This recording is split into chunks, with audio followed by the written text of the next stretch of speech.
Hey, how's it going, everybody, and welcome back to Income Views. We talk so much about ETFs, stocks, Shopify, and so much on this channel, but today we're going to be taking a look back at 9/11 and really take a look all about the subway pre 9/11 and also post 9/11 as well. Because it's really important to just kind of take a look back, never forget what happened on September 11, 2001, especially on this channel as well, because we talk so much about finance, where Wall Street is located virtually right next to the World Trade Center as well as the World Financial Center, at least in the general vicinity. Because we talk about so much, because we talk so much about that on this channel, I thought, why not talk all about some World Trade Center content here. So let's talk about the subway system that was located at the World Trade Center.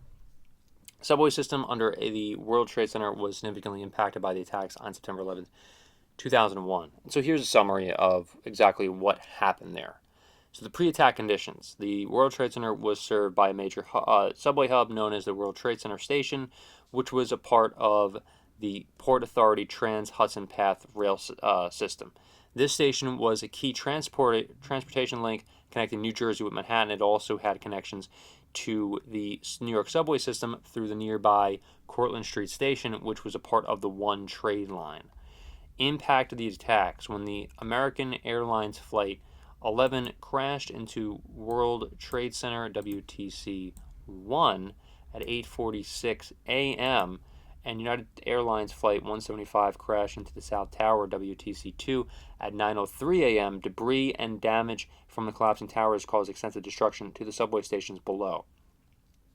South Tower WTC 2 collapsed at 9:59 a.m., and its debris fell into the World Trade Center subway station and surrounding areas, causing very severe damage. The destruction was compounded by the collapse of the WTC 1 at 10:28 a.m. So the destruction damaged the subway stations and tunnels under the World Trade Center were buried under rubble from the collapsed towers, right? So the PATH station and the one train, what happened there was that they suffered catastrophic damage. The PATH tracks were buried under tons of debris, and the stations themselves were rendered unrecognizable. So that's what happened there.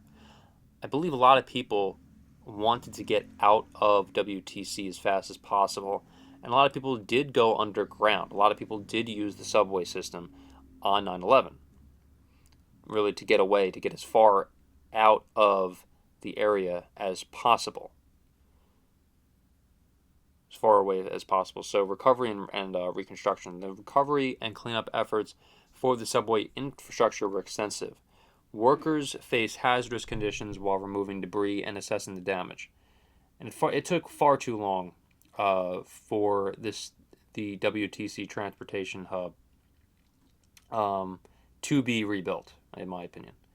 The PATH station was eventually rebuilt and reopened in phases, and the new WTC transportation hub, which includes the Oculus designed by architect Santiago Calatrava, opened in 2016. So this was 15 years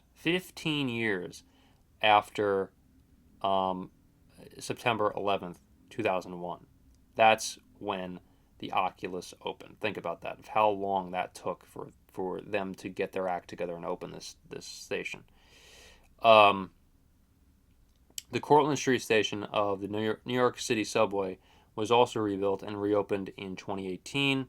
Again, 2018. The Cortlandt Street station opened, 16, 17 years after 9/11?